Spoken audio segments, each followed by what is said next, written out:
Bueno, entonces les decía que el tema que tenemos para hoy, pues, son las claves para entender el libro de Daniel. La vez pasada, pues, habíamos estado hablando un poco, por ejemplo, respecto de las claves para entender el libro de Apocalipsis. Y este, digámosle así, como que vendría a ser un estudio complementario. Tal vez una de las cosas que va a ser importante y que, por ejemplo, que nosotros podamos tener en cuenta es el hecho de que, por ejemplo, el libro de Daniel tiene una parte, digámosle así, histórica y tiene una parte profética. La parte histórica, pues, es, digamos, el capítulo 1, el 3, el 4, esos tienen que ver con la parte histórica. Pero también está la parte profética que, digámosle así, que es en la que nosotros nos vamos a concentrar, ¿verdad? Entonces, una de las cosas que va a ser bien interesante y a medida que vayamos avanzando en el estudio, usted lo va a poder ver, es precisamente una cosa que viera que, bueno, creo que en algunos estudios que hemos hecho usted ya lo ha podido ver, cómo se ve, por ejemplo, la información cuando nosotros la escribimos o la pasamos a un diagrama, la pasamos a una tabla, que definitivamente agarra otra cara. Entonces, en el libro de Daniel, fíjese que en Daniel ocurre algo parecido a los evangelios. De que vaya, por ejemplo, usted ve que en los evangelios, que por ejemplo está la alimentación de los 5.000 que está en los 4 evangelios. Está cuando Jesús camina, camina sobre las aguas en 3 evangelios. Con la crucifixión y la resurrección están en los 4 evangelios.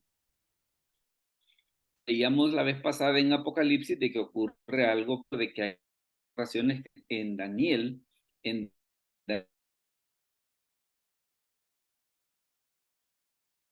a poner algunos contextos sobre, por ejemplo, en qué época vamos a ubicar el libro de Daniel. Hermano Jaime, ¿será que nos ayuda con Daniel 1:1 y 2, por favor? Empezar a ponerlos en ambiente. Daniel 1:1 y 2.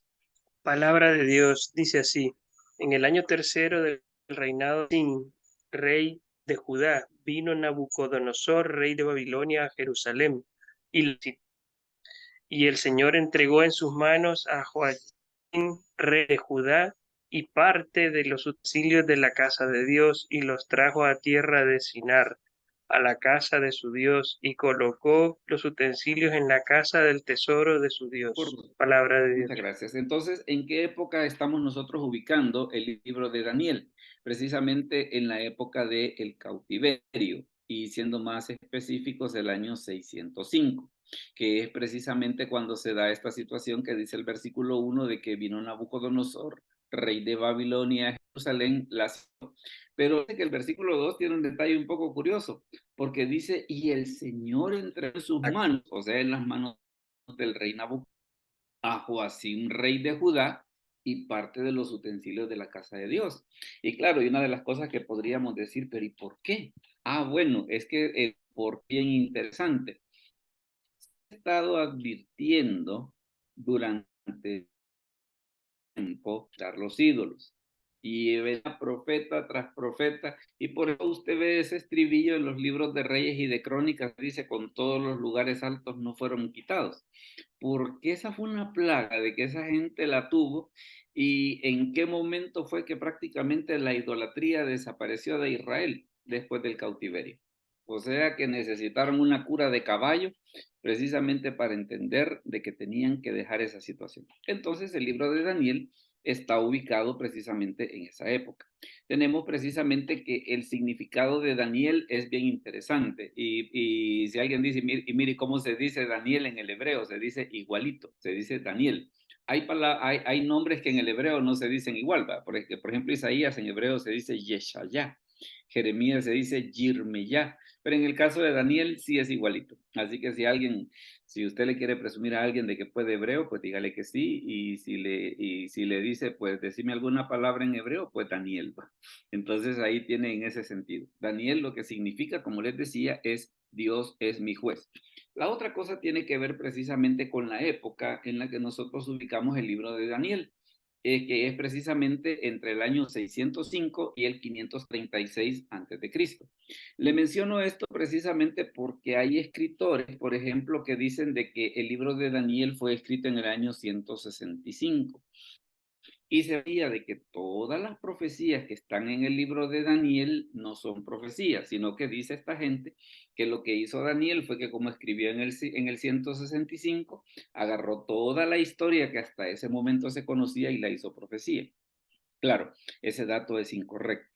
Ese dato es incorrecto. No solo, la posición de este servidor es precisamente de que el libro de Daniel fue escrito entre el año 605 y el 536. Y hay una serie de evidencias internas, ¿no? Por ejemplo, tal vez le voy a mencionar rápidamente que una de las cosas que dicen, por ejemplo, los estudiosos de la parte aramea del libro, porque Daniel está escrito en hebreo, a excepción de Daniel 2:4 al 7:28. Esa porción está escrita en arameo. El arameo pues era un idioma internacional, era el idioma con el que los judíos se relacionaban con otras naciones, y lo que llama la atención de los estudiosos es precisamente de que la parte aramea del libro de Daniel está escrita precisamente con lo que se entiende que es el arameo imperial que se usaba precisamente en el siglo VI antes de Cristo. Entonces, por esa razón es de que nosotros sostenemos de que Daniel fue escrito entre el año 605 y el 536 y no en el 165, como dicen algunos críticos. Luego, fíjese que también otra cosa que es bien importante, por ejemplo, es el hecho de que Daniel, esto nada más es introductorio, ¿no?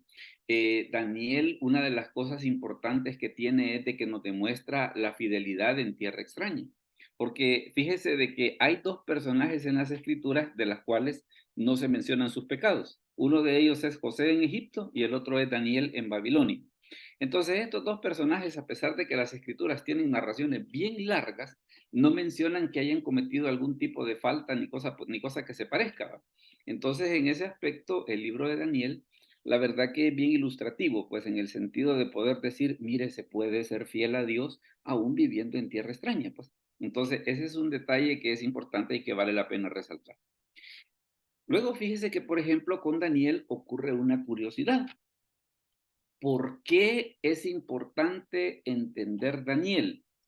Porque si yo entiendo Daniel, Daniel me abre la puerta para el Apocalipsis, ¿verdad? Entonces, en ese aspecto, ¿qué es lo que sucede? Daniel y Apocalipsis, digámosle así, que son libros compañeros. ¿Y por qué razón es eso? Porque precisamente hay cosas que dice el libro de Apocalipsis que están mencionadas en el libro de Daniel. Y no solamente eso, sino que el ver de que eso que dice Apocalipsis está explicado en el libro de Daniel, hace que el libro de Apocalipsis sea más fácil. Vamos a ver algunos ejemplos. Aquí tenemos, por ejemplo, en pantalla ese que les decía, esa comparación que vamos a hacer de Daniel y Apocalipsis. Por ejemplo, Daniel y Apocalipsis hablan acerca de los 10 cuernos. Veamos los casos. Mire, por ejemplo, que en Daniel 7 del 23 al 26, mire, por ejemplo, lo que dice. Hermano Cristian Velasco, ¿será que nos puede ayudar a leer esa porción que está en pantalla? Daniel 7 del 23 al 26. Amén, pastor. Ahorita se lo leo. Bien. Dijo así, la cuarta bestia será un cuarto reino en la tierra, el cual será diferente a todos los otros reinos y a todos los de la tierra. Devorará, trillará y despedazará. Y los 10 cuernos significan que de aquel reino se levantarán 10 reyes y tras ellos se levantarán otro, el cual será diferente de los primeros y a 3 reyes derribará. Y hablará, dice, palabras contra el Altísimo y a los santos del Altísimo quebrantará y pensará en cambiar los tiempos y la ley, y serán entregados en su mano hasta el tiempo y medio tiempo, pero se sentará el juez y le quitará su dominio para que sea destruido y arruinará hasta el fin, dice. Correcto. Entonces, ¿qué es lo que sucede? Vea de que el libro de Daniel, el libro de Daniel, ¿qué es lo que sucede? Una de las cosas que menciona es precisamente esa cuestión de los 10 cuernos, ¿verdad? Entonces, que ahí se da una situación. Usted dice, bueno, ¿y eso de los 10 cuernos qué tiene que ver? Ah, es que fíjese de que, así como lo dice en el libro de Daniel, También lo dice en el libro de Apocalipsis. Por eso le comentaba de que Daniel y Apocalipsis, digámosle así, que son libros compañeros. Veamos cómo está la situación en Apocalipsis. En este caso, la cita es Apocalipsis 17, del 9 al 13. Oscar, si nos haces el favor de hacer la lectura. Esto para la mente que tenga sabiduría. Las 7 cabezas son 7 montes, sobre los cuales se sienta la mujer. Y son 7 reyes, 5 de ellos han caído.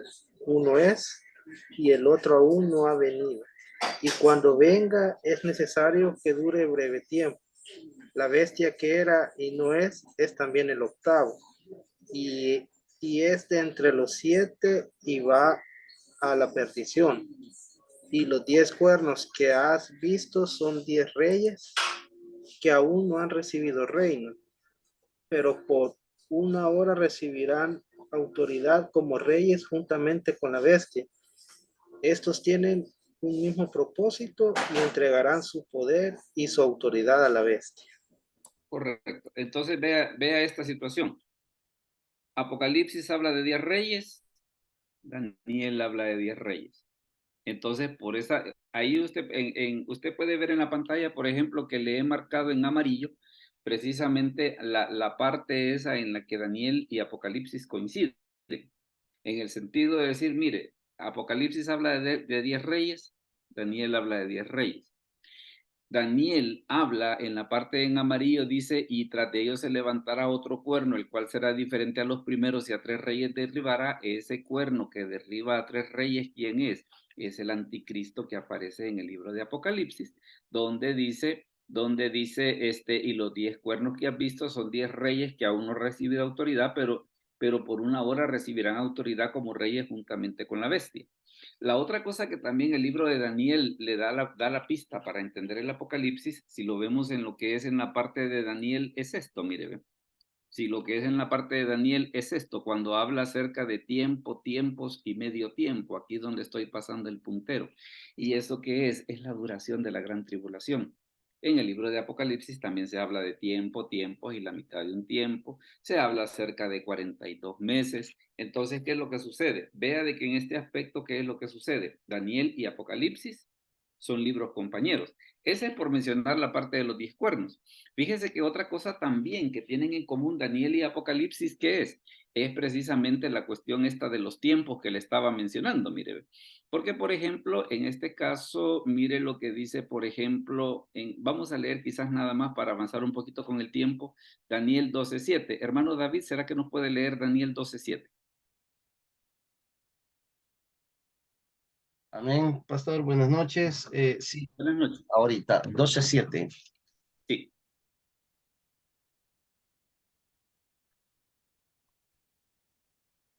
Dice, y oí al varón vestido de lino que estaba sobre las aguas del río, el cual alzó su diestra y su siniestra al cielo, y juró por el que vive por los siglos, que será por tiempo y tiempos, y la mitad de un tiempo, y cuando se acabe la dispersión del poder del pueblo santo, todas estas cosas serán cumplidas. Correcto. Eso que el hermano David nos acaba de leer es precisamente porque en el versículo 1 del capítulo 12 del libro de Daniel, dice que Israel va a sufrir una angustia como nunca la ha sufrido antes ni la va a sufrir. ¿Cuánto tiempo va a durar? Dice tiempo, tiempos y la mitad de un tiempo. ¿Y eso cuánto es? 3 años y medio, que es precisamente la duración de la gran tribulación propiamente dicha. Eso es lo que dice en el libro de Daniel. Mire ahora cómo está esa misma situación en el libro de Apocalipsis. Hermana Ana Morales, si nos hace el favor de leernos Apocalipsis 12 del 13 al 16. Apocalipsis 12 del 13 al 16. Dice, y cuando vio el dragón que había sido arrojado a la tierra, persiguió a la mujer que había dado a luz al hijo varón, y se le dieron a la mujer los 2 alas de la gran águila, para que volase de delante de la serpiente al desierto, a su lugar, donde es sustentada por un tiempo y tiempos y la mitad de un tiempo. Y la serpiente arrojó de su boca tras la mujer agua como un río, para que fuese arrastrada por el río.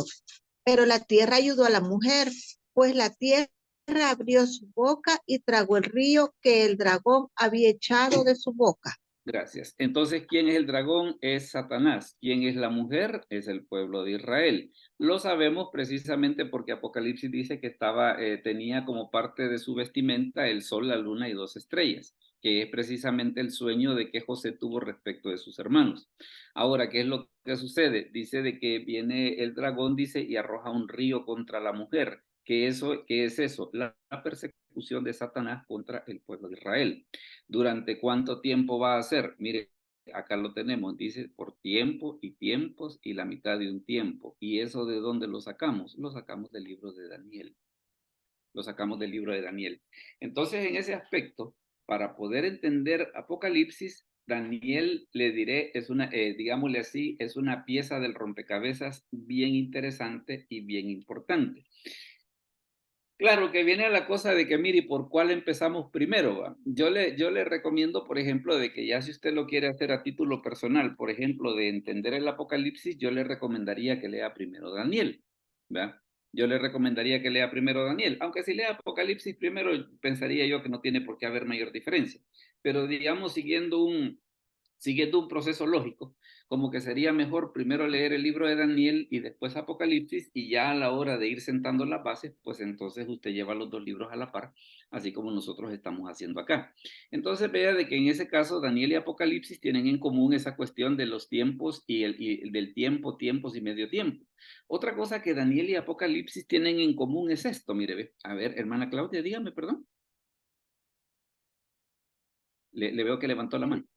Sí, Dios le bendiga, pastor. En A ver. este versículo 7 en el versículo 7 de Daniel, al final, donde dice que cuando se acabe la dispersión del poder del pueblo santo, todas estas cosas serán cumplidas. Esa parte se podría hacer referencia a cuando se le regresó el poder a Israel en el 48.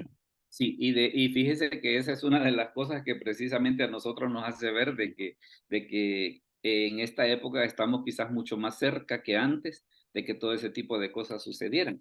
Fíjese de que, por Sí, ejemplo, y creo que hemos oído muchas veces el decir de que, por ejemplo, Israel es el reloj profético de Dios, ¿verdad? sí, Y aquí en este caso, pues ahí yo creo que más claro ni el agua, ¿va? Que dice que ajá, sí, cuando se acabe la dispersión del pueblo santo, todas estas cosas serán cumplidas. Entonces ujú, se ve pues de que, digámosle así, que estamos viviendo en un momento muy, muy interesante desde el punto de vista profético. Y lo que sí, debemos de hacer en este caso, y es una recomendación que va para todos, es investigar, porque las escrituras nos invitan a que nosotros investiguemos, ujú. para que Sí, no nos agarre. entonces, mientras no se le regresaba el poder al pueblo santo, no podía cumplirse ninguna de las otras profecías escatológicas hasta que pasara esto, ¿verdad? Hasta que Y pasara. me da curiosidad porque muchas de las cosas que están en boga actualmente han empezado desde el 48 para acá. El avance de la tecnología, el avance de la ciencia, las teorías, ¿verdad? Teorías como los descubrimientos de fósiles. Digamos, hace 300 años nadie hablaba de fósiles porque no habían descubrimientos de ese tipo, donde se ponía en duda la teoría de la creacionista, el tema de los ovnis, aliens, la psicología. Muchas de las cosas que estamos viviendo actualmente empezaron del 48 para acá, o sea, no tienen más de 70 años. No, Por qué? Me imagino que es porque ya se cumplió esta profecía y el enemigo trata de desviar la atención de la gente. así es, así es. Y fíjese que y quizás una de las cosas que es bien curiosa respecto a eso, que por qué, por ejemplo, se le llama el anticristo. Porque una de las cosas curiosas es de que, bueno, yo escuché a alguien decir una vez, no, si es que yo cuando vea el anticristo voy a salir corriendo pero es que lo que sucede es que el anticristo primeramente va a ser una persona tan fascinante, va a ser una persona tan atractiva, que según dice el libro de Apocalipsis, la gente va a decir quién como la bestia y quién podrá luchar contra ella. Y la otra cosa que él va a tratar de hacer es que se va a tratar de parecer a Cristo. Sí, ¿Verdad? Entonces, entonces cualquier persona que se levante como, como un falso mesías, haciendo creer a la gente que va a hacer la paz y la verdadera paz, como dicen los calendarios del 2023 del gobierno, eso es mentira, no, ¿verdad? así Es un es. anticristo porque está presentándose como un mesías falso. Así es, así es. Pero sí le digo, ese es un punto bien importante y si, vaya, porque mucha gente dice, Israel es el reloj profético de Dios. Si queremos un texto, pues ahí lo tenemos, Daniel 12:7, ¿verdad? Daniel 12:7. Ok, Entonces, gracias. esta es otra de las situaciones que también Daniel y Apocalipsis comparten, hablando acerca de la duración de la tribulación, que tenemos que es tiempos y la mitad de un tiempo, que son los 3 años y medio de la gran tribulación propiamente dicha. Aparte de eso, Daniel y Apocalipsis comparten el siguiente detalle, mire, y es la cuestión de los libros. ¿Cuáles libros? Los libros que se van a ocupar en el juicio final. Mire, por ejemplo, lo que dice Daniel 7, quizás veamos a alguien alguien que nos pueda ayudar aquí en la lectura. Hermano Jaime Rivas, nos ayuda, por favor, con Daniel 7, 9 y 10. Con gusto, pastor. 9 y 10 dicen, permítame, solo voy a Sí, claro. un poquitito porque lo veo pequeñito. Ok. Ahí está. Dice, estuve mirando hasta que fueron puestos tronos, y se sentó un anciano de días, cuyo vestido era blanco como la nieve, y el pelo de su cabeza como lana limpia. Su trono llama de fuego, y las ruedas del mismo fuego ardiente. Un río de fuego procedía y salía delante de él. Millares de millares le servían, y millones de millones asistían delante de él. El juez se sentó y los libros fueron abiertos. Palabra de Dios. Eso es lo que dice el libro de Daniel. Ahora, ¿qué es lo que sucede? Como estamos en esa situación de que Apocalipsis es el libro compañero, mire lo que nos dice el libro de Apocalipsis. En este caso, ¿qué es lo que sucede? Dice, y vi un gran trono blanco y al que estaba sentado en él, delante del cual huyeron la tierra y el cielo, y ningún lugar se encontró para ellos. Y vi a los muertos grandes y pequeños de pie ante Dios, dice, y los libros fueron abiertos. O sea, vea de que la frase está hasta igualita, ¿va? Y los libros fueron abiertos. Entonces, ¿qué es lo que sucede? Hay muchas cosas que dice el libro de Apocalipsis que ya están en el libro de Daniel. Pero ¿por qué razón es eso? Porque Daniel es el libro compañero, ¿verdad? Entonces, en ese aspecto, ¿qué es lo que sucede? Digámosle así, un buen estudio, si lo queremos ver de esa manera, un buen estudio de los eventos proféticos debe de incluir la unión de los dos libros. Otros más, ¿va? Pero específicamente como una base principal, la unión del libro de Daniel con el libro de Apocalipsis.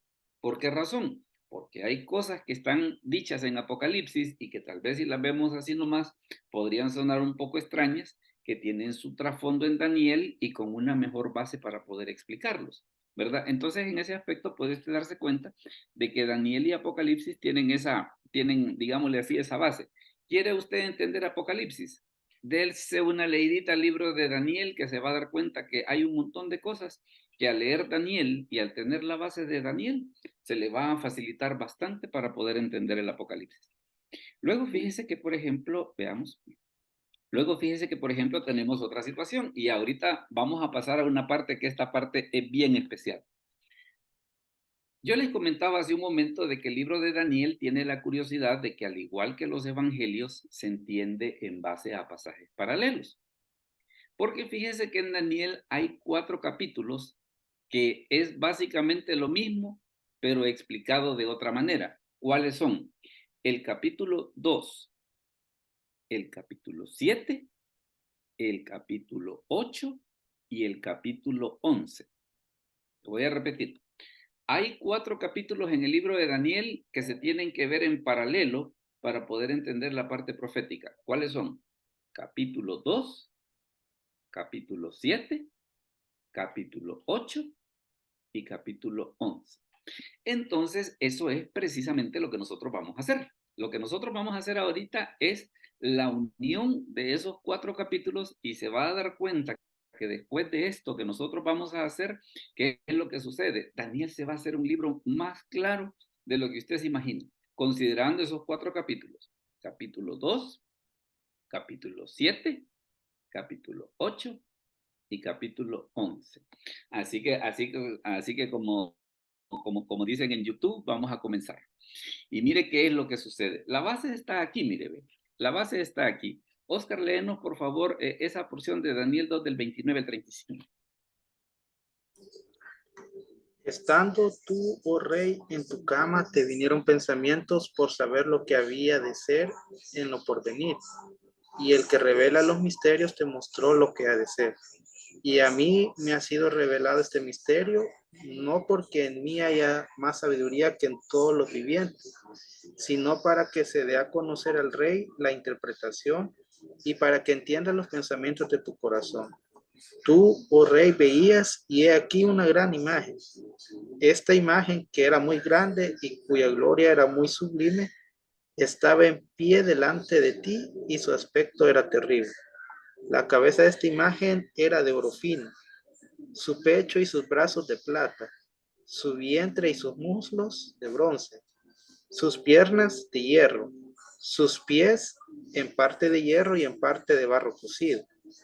Estabas mirando hasta que una piedra fue cortada, no con mano, e hirió a la imagen en sus pies de hierro y de barro cocido, y los desmenuzó. Entonces fueron desmenuzados también el hierro, el barro cocido, el bronce, la plata y el oro, y fueron como tamo de la cera del verano, y se los llevó el viento sin que de ellos quedara rastro alguno. Mas la piedra que hirió a la imagen fue hecha un gran monte que llenó toda la tierra. Correcto. Esa es la visión que se le fue revelada a Nabucodonosor y que Daniel se la interpretó. Lo que nosotros vamos a hacer ahorita es tomando como base precisamente esta porción que Oscar nos acaba de leer, vamos a hacer esa relación que yo le estaba mencionando del capítulo 2, el capítulo 7, el capítulo 8 y el capítulo 11. Mire cómo lo vamos a hacer. Mire cómo lo vamos a hacer.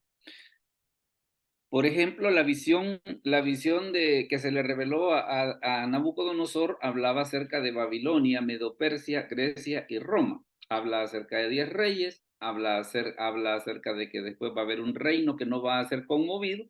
Y mire, por ejemplo, cuando ya las escrituras comienzan a hacer esas explicaciones. Vaya, por ejemplo, tenemos esta situación. Mire lo que sucede en el capítulo 2. En el capítulo 2 dice, la cabeza de esta imagen era de oro fino. Cuando Daniel le explica la visión a Nabucodonosor, mire lo que le dice. Le dice, tú, oh rey, eres rey de reyes porque el Dios del cielo te ha dado reino, poder, fuerza y majestad. Y donde quiera que habitan hijos de hombres, bestias del campo y aves del cielo, Él los ha entregado en tu mano y te ha dado el dominio sobre todo. Tú eres aquella cabeza de oro. Entonces, ¿qué es lo que sucede? En la visión de Nabucodonosor, la cabeza de oro era precisamente Babilonia y específicamente el rey Nabucodonosor. Eso es lo que dice el capítulo 2. Eso es lo que dice el capítulo 2. Déjenme ver que han puesto una pregunta por acá. Eso es lo que dice el capítulo 2. Ahora mire lo que dice el capítulo 7. Hermano, déjenme ver cómo. Hermano Cristian Velasco, si nos lee, por favor, el 7.4, por favor. Bueno, pastor, ahorita. Bueno. Dice el versículo 4. La primera era como león y tenía alas de águila. Yo estaba mirando hasta que sus alas fueron arrancadas y fue levantada del suelo y se puso enhiesta sobre los pies a manera de hombre y le fue dado corazón de hombre. Correcto. Entonces, la cabeza de oro y la bestia de león del capítulo 7 es lo mismo. ¿Quién? Babilonia. ¿Y a qué se refiere eso de que dice que le fueron arrancadas sus alas, dice y se fue levantada del suelo y se puso enhiesta sobre sus pies? Recuerde que Nabucodonosor tuvo el problema de que precisamente por aquella cuestión de que se le subió el a la cabeza, según dice en el capítulo 4 del libro de Daniel, fue convertido en un animal y pasó 7 años comiendo zacate y toda esa serie de situaciones, dice, hasta que alzó sus ojos al cielo y reconoció que Dios es el que reina sobre los reyes y que los quita y él los pone. Entonces, ¿qué es lo que pasa? Esa experiencia de Nabucodonosor, de haber pasado por esa situación, es lo que está explicado en el capítulo 7. ¿Verdad? Cuando dice, yo estaba mirando hasta que sus alas fueron arrancadas y fue levantada del suelo y se puso en hiesta sobre sus pies a manera de hombre y le fue dado corazón de hombre. O sea, de que como que vendría, fíjese que a veces, por ejemplo, en el libro de Daniel, una de las cosas que se dice, mire, ¿y Nabucodonosor realmente habrá creído? Pues lo más probable es que sí. Lo más probable es que sí, porque en el capítulo 4 se ve de que él reconoce a Dios como el que da toda autoridad. Y acá en el capítulo 7 vemos esa situación que dice, y le fue dado corazón de hombre, que es lo que dice en el libro de Ezequiel, que ocurre cuando una persona es transformada por el Espíritu Santo. Pero vea cómo se da esa situación de que la cabeza de oro que tenemos en el capítulo 2, el león con alas de águila del capítulo 7, ¿quién es? Es lo mismo, Babilonia. Entonces puede usted darse cuenta cómo se ve de que ambos, digámosle así, ambos capítulos, ¿qué es lo que van haciendo? Van diciendo lo mismo, pero con más detalles, ¿verdad? Porque en el capítulo 7 se menciona el detalle ese de que se levanta sobre sus dos pies, le he dado corazón de hombre, cosa que en el capítulo 2 ni por cerca figura eso. Luego mire, por ejemplo, lo que ocurre en el siguiente caso. Lo que ocurre en el siguiente caso, hablando acerca de los medos y de los persas. Hablando acerca de los medos y de los persas, en el capítulo 2 dice, en la visión de Nabucodonosor, su pecho y sus brazos de plata. Mire lo que le dice Daniel a Nabucodonosor. Y después de ti se levantará otro reino inferior al tuyo. O sea, después de Babilonia iban a venir los medos y los persas. Eso dice el capítulo 2. Capítulo 2. Mire lo que dice el capítulo 7. El capítulo 7. Hermana Ana Morales, si nos ayuda leyendo, por favor, Daniel 7:5. Y amén. Y he aquí otra segunda bestia semejante a un oso, la cual se alzaba de un costado más que del otro, y tenía su boca 3 costillas entre los dientes, y le fue dicho así, levántate, devora mucha carne.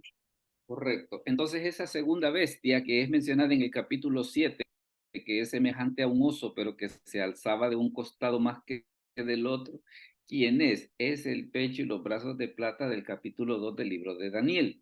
¿Por qué dice que se alzaba de un costado más que del otro? Porque el segundo imperio que fue el imperio medo-persa. O sea, era una alianza de 2 reinos. Pero ¿qué era lo que sucedía? En poder los persas eran más grandes. Entonces, por esa razón es que dice la escritura que se alzaba de un costado más que del otro.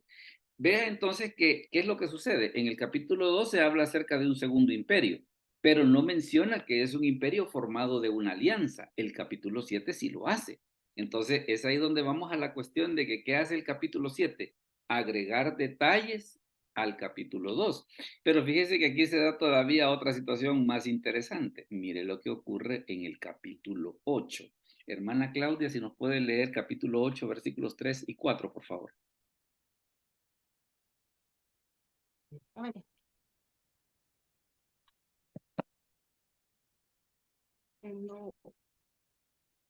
No le cuesta ver en la pantalla. Me dijo el versículo 3. Daniel 8, 3 y 4. Ok. Alcé los ojos y miré, y he aquí un carnero que estaba delante del río, y tenía 2 cuernos, y aunque los cuernos eran altos, uno era más alto que el otro, y el más alto creció después. Vi que el carnero hería con los cuernos al poniente, al norte y al sur, y que ninguna bestia podía parar delante de él, ni había quien escapase de su poder, y hacía conforme a su voluntad y se engrandecía. Correcto. Ve entonces cómo cada capítulo le va agregando. El capítulo 2 menciona que después de Babilonia hay un segundo imperio. El capítulo 7 nos agrega el detalle de que es producto de una alianza, porque dice que aunque era un oso, pero caminaba así como de ladito, ¿verdad? Que un lado era más alto que el otro. El capítulo 8 nos agrega exactamente ese mismo detalle, pero ¿cómo? Dice que aunque los cuernos eran altos, dice uno era más alto que el otro. La misma situación del capítulo 7, haciendo referencia de que los persas eran en poderío, aunque era una alianza con los medos, pero los persas eran fuertes. El capítulo 7, por ejemplo, menciona que dice que tenía 3 costillas. Y el capítulo 8 menciona que dice que hiere al poniente, al norte y al sur, que eso se refiere precisamente a estos 3 lugares, Lidia, Babilonia y Egipto, que fueron las 3 víctimas de los medo-persas. Entonces, ¿qué es lo que sucede? La misma situación que tenemos en el capítulo 7 de las 3 costillas es la misma situación que tenemos en el capítulo 8 de que dice de que el carnero hiere en 3 direcciones. Pero vea qué es lo que sucede. Tenemos el capítulo 2, el capítulo 7 dice lo mismo pero ampliado, y el capítulo 8 dice lo mismo pero más ampliado, ¿verdad? Entonces, ¿qué es lo que sucede? Al leer el libro de Daniel hay que hacer esta consideración. Eso es si lo vemos en el caso de los medos y de los persas. Mire lo que ocurre, por ejemplo, en el caso de los griegos. Bueno, y mire, todavía dice acá en el versículo 20, en el capítulo 8, dice, en cuanto al carnero que viste que tenía 2 cuernos, estos son los reyes de Media y de Persia. O sea que ahí Daniel claramente nos dice, miren, no nos perdamos. ¿De quién estamos hablando? De los medos y de los persas. Pero ¿cómo logramos detectar eso? Al unir, en este caso, que la explicación está en 3 capítulos, y ya vamos a ver más adelantito un cuadro donde vamos a amarrar todo esto. Entonces, ¿qué es lo que sucede? Vea como el capítulo 2, el pecho y los brazos de plata, la bestia semejante a un oso del capítulo 7 y el carnero con los 2 cuernos del capítulo 8, ¿quiénes son? Son exactamente los mismos, los medos y los persas, ¿verdad?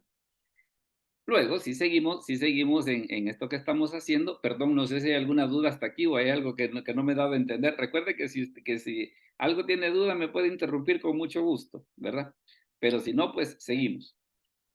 Mire lo que ocurre, por ejemplo, en el caso de Grecia. En el caso de Grecia, en el capítulo 2, dice, su vientre y sus muslos de bronce. ¿Qué dice el capítulo 2? Y luego un tercer reino de bronce, el cual dominará sobre toda la tierra. Eso dice el capítulo 2. Ahora mire qué es lo que dice el capítulo 7. El capítulo 7. Hermano Hernán, aprovechando que todavía va a estar con nosotros, nos puede leer el capítulo 7, versículo 6. Capítulo 7, versículo 6.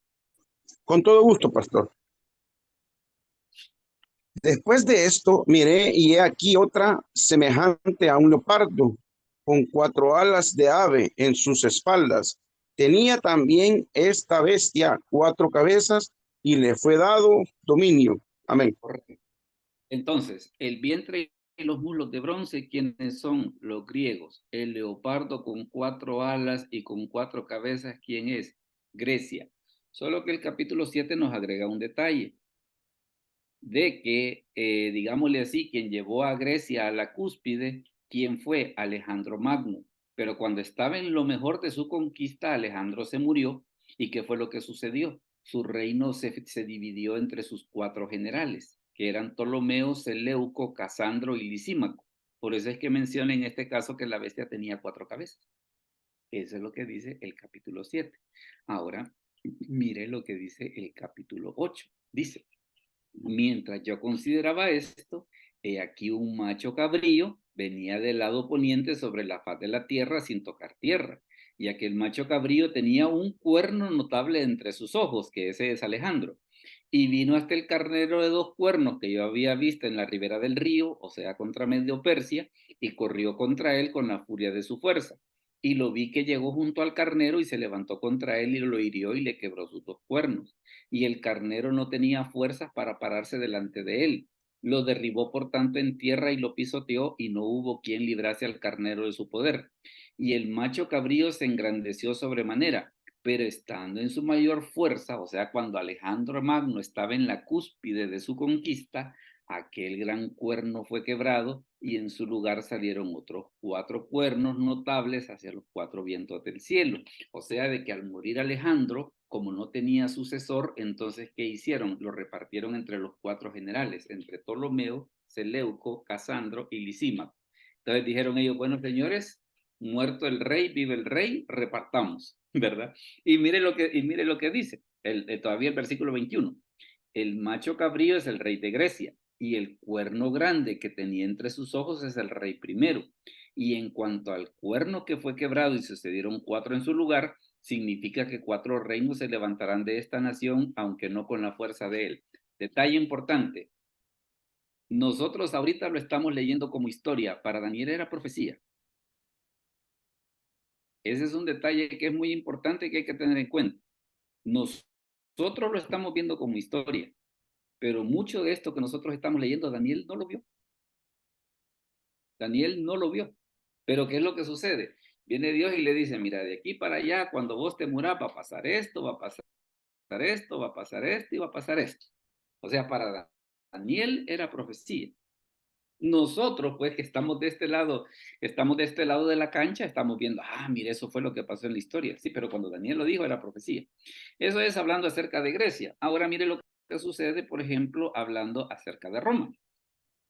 En el caso de Roma, en el capítulo 2 dice, sus piernas de hierro, primero dice, y el cuarto reino será fuerte como hierro, y como el hierro desmenuza y rompe todas las cosas, desmenuzará y quebrantará todo. Eso es lo que dice el capítulo 2. Ahora mire lo que dice el capítulo 7. Hermana Gladys, ¿nos puede leer Daniel 7:7, por favor? Esa cita que está en pantalla. Daniel 7:7. Hola. O hermano David, si nos ayuda, por favor, a leer Daniel 7:7. Hola, voy en camino en el transporte para la casa. No. ¿Puedo escuchar?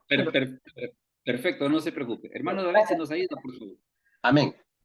Después de esto, miraba yo en las visiones de la noche, y he aquí la cuarta bestia, espantosa y terrible y en gran manera fuerte, la cual tenía unos dientes grandes de hierro, devoraba y desmenuzaba, y las sombras hollaba con sus pies, y era muy diferente de todas las bestias que vi antes de ella. Correcto. Entonces, las piernas de hierro del capítulo 2 y la bestia terrible del capítulo 7 es lo mismo, Roma, ¿verdad? Pero vea en ese aspecto qué es lo que sucede. ¿Por qué le decía de que al estudiar el libro de Daniel hay que hacer esta consideración? Precisamente por la expansión del concepto que se hace respecto de cada uno de los imperios, ¿verdad? Entonces, ¿qué es lo que sucede? Vemos de que en este caso el capítulo 2 nos habla acerca de las piernas de hierro, que es el cuarto imperio. El capítulo 7 nos habla acerca de ese mismo imperio, pero describiéndolo como. Lo describe como una bestia grande y terrible. Y luego aquí viene la parte que todavía no se ha cumplido, que es profecía incluso aún para nosotros. Es profecía aún para nosotros, que son estos sujetos que están acá, miren. En el capítulo 2 se habla y dice, sus pies en parte de hierro y en parte de barro cocido, que dice el capítulo 2. Y lo que viste de los pies y los dedos en parte de barro cocido de alfarero y en parte de hierro será un reino dividido, mas habrá en él algo de la fuerza del hierro, así como viste hierro mezclado con barro cocido. Y por ser los dedos de los pies en parte de hierro y en parte de barro cocido, el reino será en parte fuerte y en parte frágil. Así como viste el hierro mezclado con barro, se mezclarán por medio de alianzas humanas, pero no se unirán el uno con el otro, como el hierro no se mezcla con el barro. Eso dice el capítulo 2. Mire lo que dice el capítulo 7, hablando acerca de la bestia grande y terrible, dice que tenía 10 cuernos. El versículo 24 del capítulo 7 dice, y los 10 cuernos significan que de aquel reino se levantarán 10 reyes. Y esos 10 reyes, ¿dónde están? Están en el libro de Apocalipsis. Entonces, esta parte es profecía aún para nosotros. Lo que ya se cumplió en Babilonia, Medo-Persia, Grecia y Roma, eso ya estamos. Esta parte es profecía aún para nosotros. Ahora, claro, tal vez una de las cosas que se podría decir, y mire, ¿y a nosotros quién nos da la garantía de que todo eso va a suceder? Bueno, si nos queremos poner a sopesar, le diré que la parte más larga de la profecía se ha cumplido. Entonces, si la parte más larga de la profecía se ha cumplido, mire, como que podemos esperar de que la parte más corta también se va a cumplir, ¿va? Eso pues, digámosle así, si quisiésemos ser un poco sensatos, ¿no? Un poco sensatos respecto a de qué peso le vamos a dar a los pasajes proféticos. Eso es respecto a los 10 reyes. Luego fíjese que todavía Daniel hace una situación respecto a un caballero del que nosotros hemos oído hablar, y es acerca de el anticristo. Mire lo que sucede acá. En este caso, el capítulo 2 no habla acerca del anticristo. El capítulo 2 no lo hace. ¿Pero por qué razón? Porque el capítulo 2, ¿qué es lo que está haciendo? Lo que está haciendo es que está sentando la base, el capítulo 2. El capítulo 7, mire cómo lo hace. Hermano Jaime, ¿nos puede leer, así como está en pantalla eso, el versículo 8 y el versículo 24 y 25? Permíteme, solo voy a ajustar la pantalla porque la letra está pequeñita, permíteme. Ah, ok, sí, perfecto.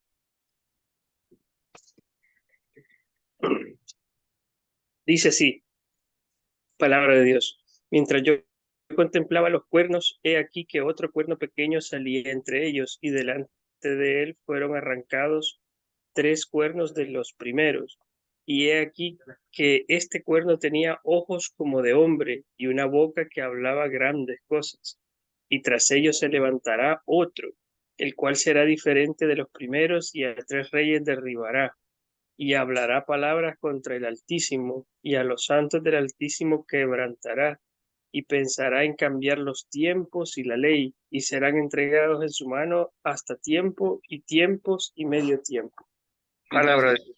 Gracias. Entonces, ¿qué es lo que sucede? Ese cuerno pequeño que a diferencia de los otros tenía ojos, tenía boca y decía grandes cosas, ese sujeto, ¿quién es? Es el anticristo, ¿verdad? Entonces, ¿qué es lo que sucede? Esas 10 naciones son las mismas 10 naciones que estábamos viendo que aparecen allá en el libro de Apocalipsis. Eso es lo que dice el capítulo 7. Ahora mire lo que dice el capítulo 8. El capítulo 8. Oscar, léenos por favor así como está. Tal vez para que avancemos un poquito, léenos nada más del 23 al 25.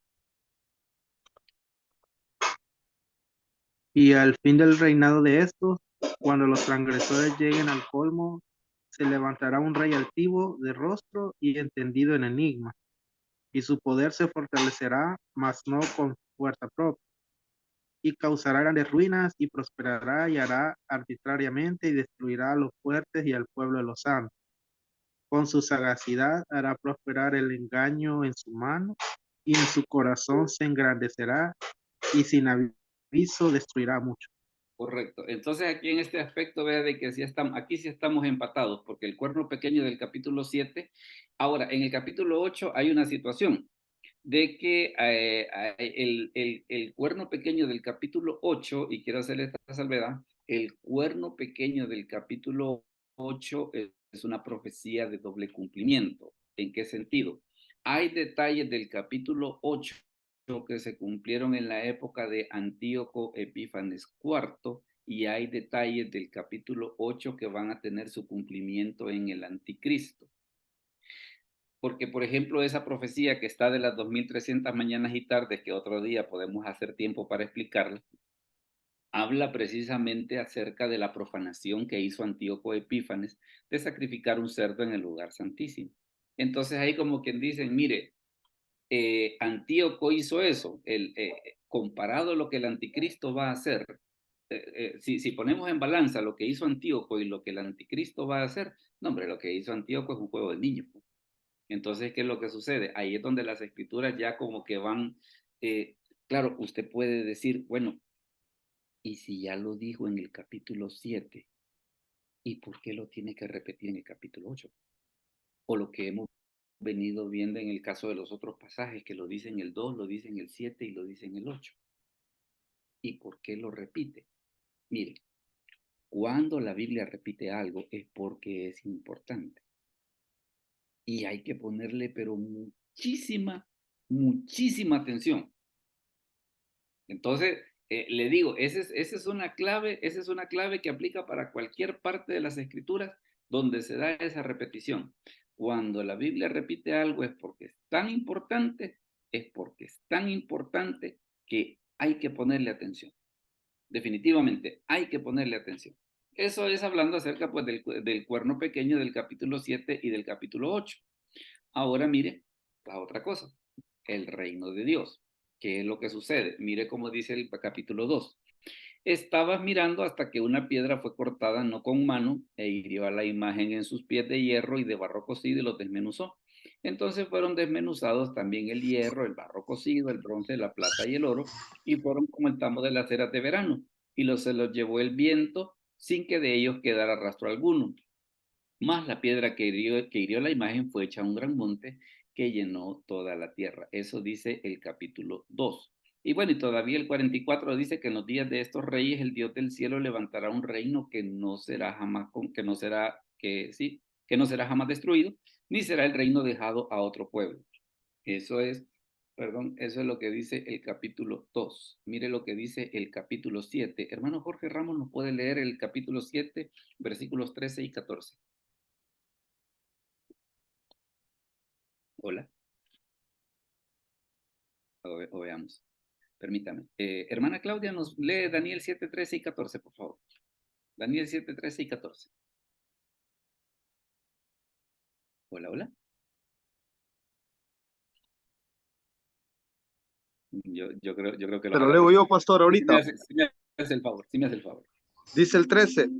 Miraba yo en la visión de la noche y he aquí con las nubes del cielo venía un hijo de hombre que vino hasta al anciano de días y le hicieron acercarse delante de él y le fue dado dominio, gloria, reino, para que todos los pueblos, naciones, lenguas le sirvieran. Su dominio es dominio eterno que nunca pasará y su reino uno que no será destruido. Correcto. Entonces vea que el capítulo 2 que nos habla acerca del reino es lo mismo que nos habla también el capítulo 7. Cuando, y quiero insistir en esto, cuando en las escrituras se repite algo, hay que ponerle muchísima atención, porque son como las lucecitas esas de la carretera, de que mira, tal cosa está a tal distancia. O sea, es importante. Es importante. Aparte de que cuando las escrituras repiten algo, entra un poco en aquello que dice la ley de Moisés, ¿verdad? De que para que un testimonio sea válido se necesita por lo menos de 2 o de 3 testigos. Entonces, por eso es de que en las escrituras se da esta situación de las repeticiones. Eso es lo que dice esa comparación del capítulo 2 y el capítulo 7 hablando acerca del reino de Dios. Y mire, y aquí tenemos una situación. Esto que usted ve acá, hermana Claudia, dígame, perdón. Hola. Pastor, disculpe, es que me hablaron mis hijos. Le quería preguntar No. una cosa. Dígame. En el versículo anterior, donde dice que hubo una piedra que desmenuzó el barro y el hierro. ¿Quién es esa piedra o qué es? En ese caso es la venida de Se podría Cristo ya. decir que es nuestro Señor. Sí, Sí. sin lugar a dudas. De hecho, el apóstol Pedro así lo relaciona, que es la piedra que desecharon los edificadores. En ese caso Sí, es también. Cristo en su segunda venida. Sí. Ajá. Perdón, me iba a Sí, es decir. que también en Zacarías habla de una piedra. Dice que Él es la piedra que quitaría los pecados de toda la tierra en un día. Sí, sin lugar a dudas. Sin Ok. lugar a dudas. Ahora mire Bueno, gracias. Mire este resumen que vamos a hacer de todo lo que acabamos de ver. Si usted se fija bien, mire, es la relación que estábamos haciendo. Mire, capítulo 2, capítulo 7, capítulo 8, capítulo 11. ¿Cómo así? El imperio de Babilonia, ¿cómo es representado en el capítulo 2? La cabeza de oro. ¿Cómo es representado en el capítulo 7? El león con alas de águila. En el capítulo 8 y en el capítulo 11 no se menciona. Medo-Persia, ¿cómo es representada en el capítulo 2? Es el pecho y los brazos de plata en la imagen. En el capítulo 7, ¿quién es? El oso que se alzaba de un costado más que del otro. En el capítulo 8, ¿quién es? El carnero con 2 cuernos, pero que tenía un cuerno más grande que el otro. Y en el capítulo 11, ¿en dónde está? En el versículo 2 del capítulo 11 del libro de Daniel. Grecia. En el capítulo 2, en la imagen es el vientre y los muslos de bronce. En el capítulo 7 es el leopardo.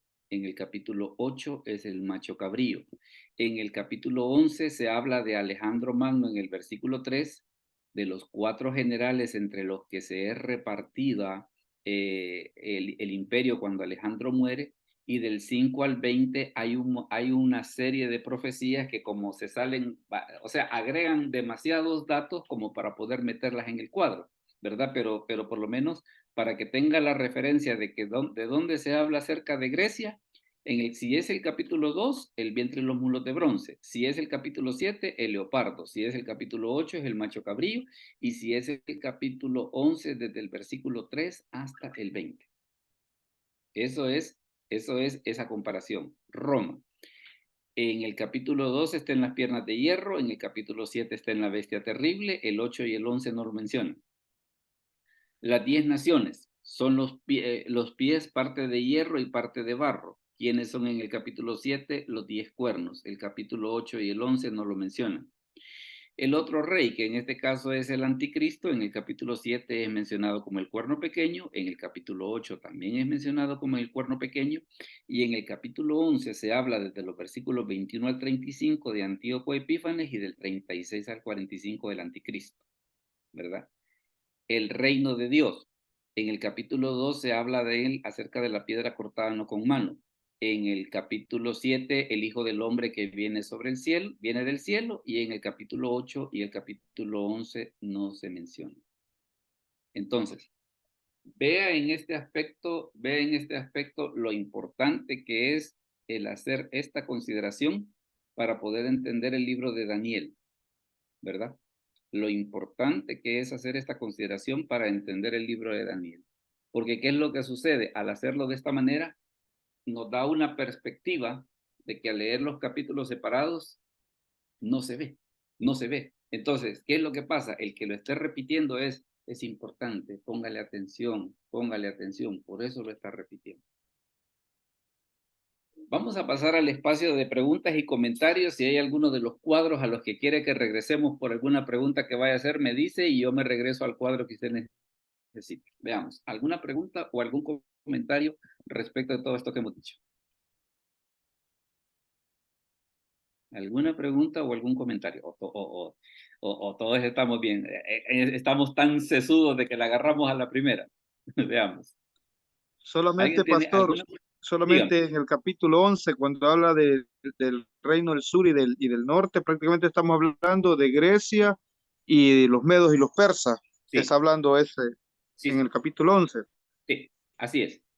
Hermano Jaime, okay. Hermano Jaime, dígame, veo con la mano levantada. Gracias, pastor.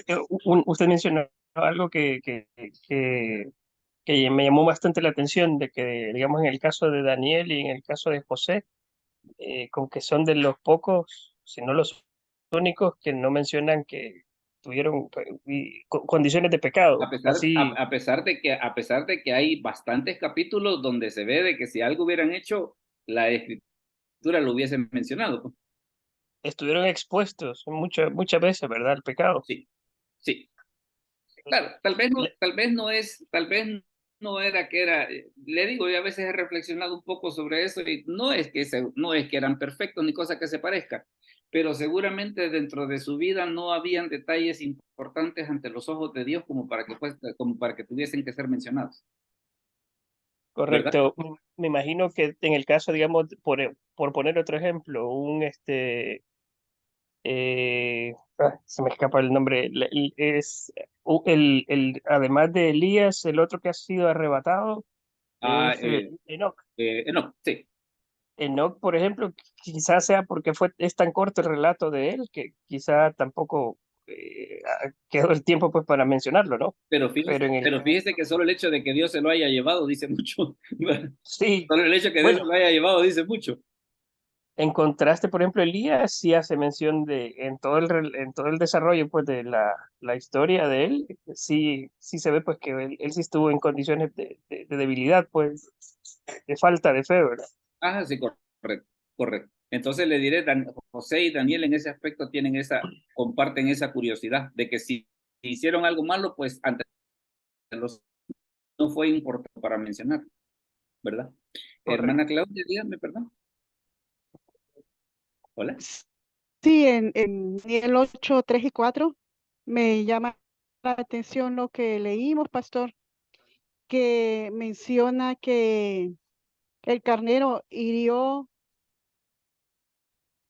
con los cuernos al poniente, al norte y al sur, pero no menciona al oriente. No, no, no. Y esos tres lugares, como le mencionaba, son Lidia, Babilonia y Egipto. ¿Por qué no se fue para allá? No lo sé. Pero en parte tiene que ver con aquello es que fíjense que la vida de Alejandro en ese aspecto fue un poco curiosa, porque conquistador el tipo fue excelente. Prácticamente como a la edad de 33, 34 años, de una manera misteriosa. Entonces, tal vez si él hubiera tenido más vida, quién sabe a dónde más se hubiera ido a meter. Ah, ya. Entonces no llegó no llegó a Oriente. No, pero probablemente porque la vida no le alcanzó. Y que bien podría ser que la vida sí. No. Daniel lo estaba lo estaba viendo.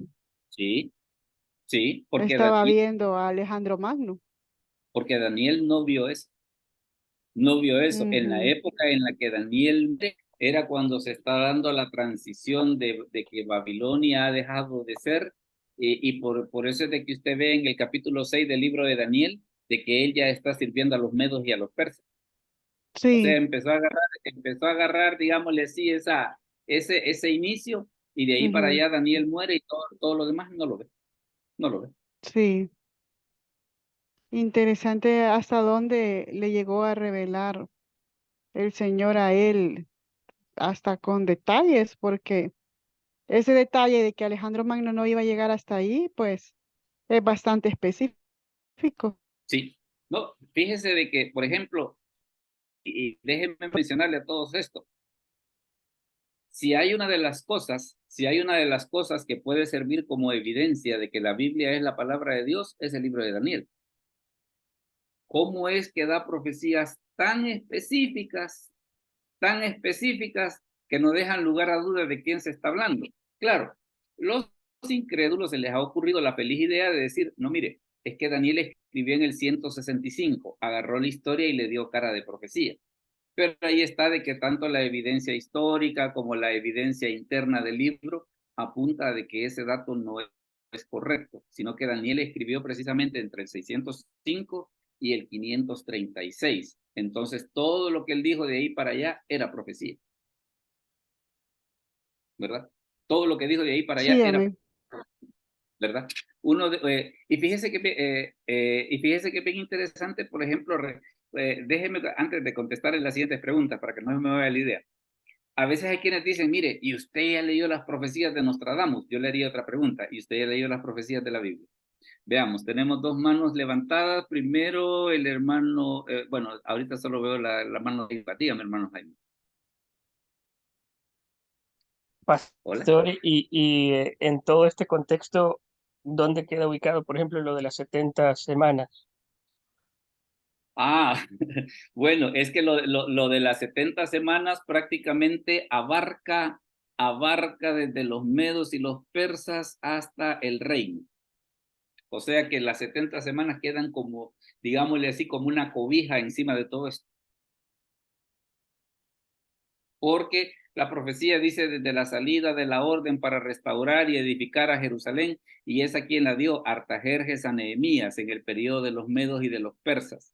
Y hasta dónde llegamos, hasta la semana 70, donde a la mitad de la semana se quita el sacrificio, o sea, hablando acerca de la gran tribulación. Entonces, prácticamente la semana 70 de Daniel es como una cobija que abarca todo esto de aquí, miren. Todo esto. Nada más. Buenísimo. Ahí de repente se le podría agregar una columnita a ese cuadro, ¿verdad? Como para ilustrarlo de ahí, de lo de las 70 semanas. No, le digo, mire, cuando yo estaba preparando los cuadros, mire, pero por lo menos creería yo que con lo que les he mostrado, ahí les he dejado les he dejado la curiosidad para que si ustedes quieren modificar o agregarle algo a estos cuadros, pues entonces ustedes lo pueden hacer con mucho gusto, ¿verdad?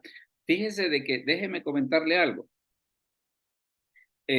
Por lo menos cuando yo aprendí hermenéutica, que es lo que tiene que ver con la interpretación bíblica, una de las cosas que nos decían que es parte de la herramienta de estudio, bueno, en ese tiempo que no habían computadoras, o sea, una época prehistórica, ¿va? Decía que hay que tener un cuaderno o una carpeta de hojas sueltas. ¿Cuál era la idea? Anotar precisamente estas cosas. Claro, ahora lo que usted ve es una hoja electrónica insertada pues en una herramienta de presentación, ¿va? Pero la idea es la misma, pues.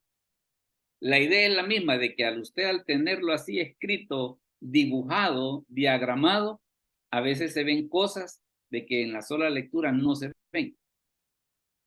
Entonces, yo le hago esa recomendación para que cuando se tope con pasajes así, tómese tiempo de hacer esto. Mire, y hoy que está tan fácil de que el texto bíblico usted solo puede copiar y pegar nombres y ahí se le puede hacer averías. Dígame, hermano Jaime. Pastor, ¿y tendrá algún paralelo profético la lucha esa que libró el arcángel con el diablo cuando Daniel estaba pidiendo sabiduría, que le llegara la interpretación? ¿Tendrá algún paralelo profético esa parte de Daniel? Tal vez no paralelo profético, pero sí describe una situación que es bien común, que en ambos casos, tanto en el caso de Daniel y en el caso ese de Moisés, que está descrito ahí en el libro de Judas, quien anduvo detrás protegiendo fue el arcángel Miguel, porque Miguel, dentro de todos los ángeles, es el ángel que tiene asignada la protección del pueblo de Israel. Entonces es por eso de que usted ve en el capítulo 10 del libro de Daniel, que le dicen a Daniel, mira, si vos querías saber la profecía, si la profecía ya te la venían a explicar, pero el príncipe de Persia se opuso hasta que Miguel vino a ayudarnos, ¿verdad? Entonces en ese caso, ¿qué estaba haciendo? Miguel ayudando para que la interpretación de la profecía le llegase a Daniel. Y allá en el libro de Judas, ¿qué se ve la situación esa? De que Satanás contendía por el cuerpo de Moisés y llegó Miguel a protegerlo. Entonces, ese sí tal vez es el detalle, de que Miguel en ambos casos es precisamente el ángel que está para proteger al pueblo de Israel. Contrario al caso de Gabriel, que Gabriel es el que da los mensajes especialísimos de Dios, como que las 70 semanas de Daniel y a María anunciándole el nacimiento del Hijo de Dios. ¿Verdad? Gracias, pastor. Entonces, ahí están esos dos casitos. Bueno, déjeme comentarle cuál va a ser el tema para no sé si hay alguna última pregunta antes de mostrarles el tema de la próxima semana. ¿Todos estamos bien? El que calla otorga. Bueno, de cualquier manera, no se preocupe que el video va a estar subido más tarde. El video va a estar subido más tarde y si usted quiere si usted quiere el Google Slide, se lo puedo mandar también. O sea, todo esto que le acabo de mostrar por los cuadritos, por los cuadritos. Entonces, se los puedo mandar también para que ahí usted pueda hacerle sus anexos a sus anchas. El tema para la próxima semana. Bueno, el tema para la próxima semana es mire, Efesios, una iglesia que crece espiritualmente. Déjeme darle un spoiler de qué es lo que vamos a ver. Mire, hay dos maneras de enfocar la carta a los Efesios. Una es como nosotros lo vamos a hacer el próximo miércoles, en base a 3 palabras claves, porque Efesios se puede dividir en 3 palabras, que son sentarse, andar y estar firmes. Y Efesios está dividida así: sentarse es capítulo 1 al 3, andar es capítulo 4 y 5, y estar firme es el capítulo 6. Entonces, la próxima semana le voy a mostrar cómo es esa travesura de que por qué Efesios se divide de esa manera y lo importante que es para nosotros que comprendamos esa división de la carta a los Efesios, ¿verdad? Así que ese va a ser el tema para la próxima semana.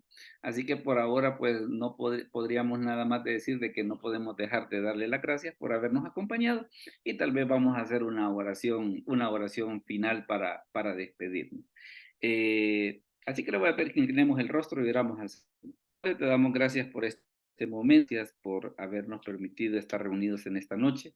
Danos una buena noche, un sueño reparador. Bendice a los hermanos que pudieron estar presentes en la reunión en vivo, así como también a aquellos que escucharán la charla posteriormente, que pueda ser de edificación para sus vidas. Te lo agradecemos en el nombre de Jesús. Amén. Bueno, mis hermanos, Dios me los bendiga. Muchas gracias por habernos acompañado y les invitamos para el próximo miércoles. Gracias, pastor. Buenas noches. Gracias, pastor. Buenas noches. Muy amables. Dios me lo Gracias, bendiga. pastor. Bendiciones. Buenas noches. Buenas noches.